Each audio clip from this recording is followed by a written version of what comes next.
দেখো বন্ধুরা, আমার ঘরের অবস্থা কি। দুইটা বাচ্চার একই সঙ্গে জ্বর উঠেছে। সোমের জ্বরটা একটু বেশি, এখন থার্মোমিটার লাগিয়েছি। আর এখানে বড়টারও জ্বর, দুইটাকে একসঙ্গে জল পট্টি দেওয়া হচ্ছে। তো বড়টার কিছু কমেছে, ঔষধ খাইয়েছি, বড়টার জ্বরটা একটু ছেড়েছে। কিন্তু ছোটো জনের তো জ্বর ছাড়ছে না, বারবার এইভাবে ভিজা জল ন্যাকড়া ভিজিয়ে মুছে দিচ্ছি, শরীর মাথা জল দিয়ে ধুয়ে দিচ্ছি, তারপরেও তো চোখেই খুলতে পারছে না। জানি না কী করব, ভগবান জানে।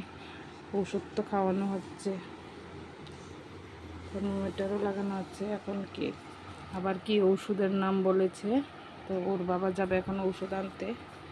দেখো, কালকে রাত্রে থেকেই সোমের জ্বর শুরু হয়ে গেছে, দুইটা বাচ্চার জ্বর। দেখো এখনো 103 আছে জ্বর।